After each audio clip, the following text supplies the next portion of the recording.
wa mtandaoni, lakini pia ni mwanasiasa wa Chadema, naye mpaka sasa hivi hajulikani alipo.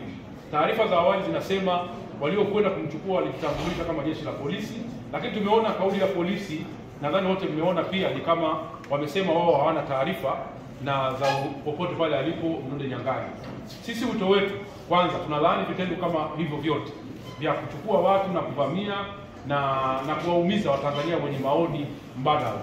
Tunatoa wito kwa taasisi zetu za usalama waweze kufuatilia kwa kina, kuweza kujua ni nani anahusika na kuchukuliwa kwa ndugu Mdude. Maana mpaka sasa hivi kwa taarifa niliyoiona mtandaoni, kama ni taarifa sahihi, jeshi la polisi wamekana kwamba hawamshikili bwana Mdude Nyangali. Maana yake nini? Kwamba bwana Mdude Nyangali huenda ametekwa kama matukio ya utekwaji yaliyokwisha tokea, na watu wengine mpaka leo hawajulikani, na wengine wamerudi wakiwa, wengine wamekufa, na wengine wamerudi wakiwa salama. Kwa hiyo tunakemea pia swala la Mdude Nyangali, na wote waliohusika tunavitaka vyombo vya usalama, jeshi la polisi na vyombo vingine vya usalama viweze kufuatilia kujua uwepo wa ndugu Mdude Nyangali.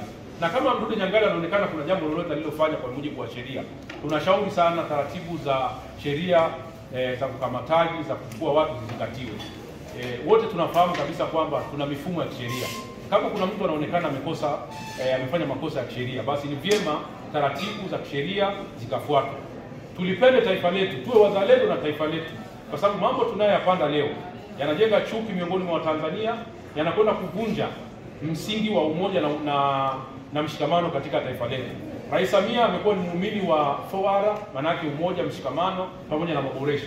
Kwa hiyo tunamshauri kabisa asikubali vitendo hivi ambavyo vinafanywa na watu ambao hawajulikani, kama kuteka watu, lakini kwenda kuvamia watu, vinakwenda kuweka doa zaidi katika serikali yake, ambayo ni serikali ambayo wote tuliona kabisa kwamba ni serikali ilianza vizuri kwa maridhiano, kulirudisha taifa katika misingi ya haki na utawala bora.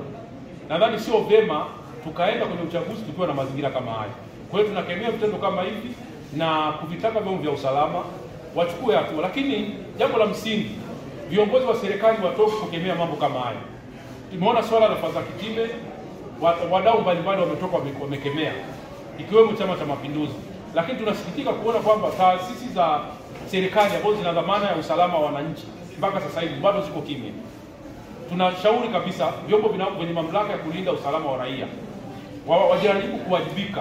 Matukio kama haya ya usalama wa wananchi kuelekea kwenye uchaguzi yanafifisha michakato ya demokrasia, yanatia hofu kwa Watanzania. Hata ushiriki wa Tanzania kwenye michakato ya uchaguzi utazidi kuwa chini kwa sababu ya mazingira kama. Kwa hiyo tusiruhusu kabisa kwenda kwenye uchaguzi tukiwa na mazingira haya. Kwa hiyo wito wetu mkubwa ni kwamba taifa linahitaji maridhiano, taifa linahitaji kuzungumza. Wazee wa nchi hii mjitokeze kushauri Tanzania ilirudi kwenye mazungumzo.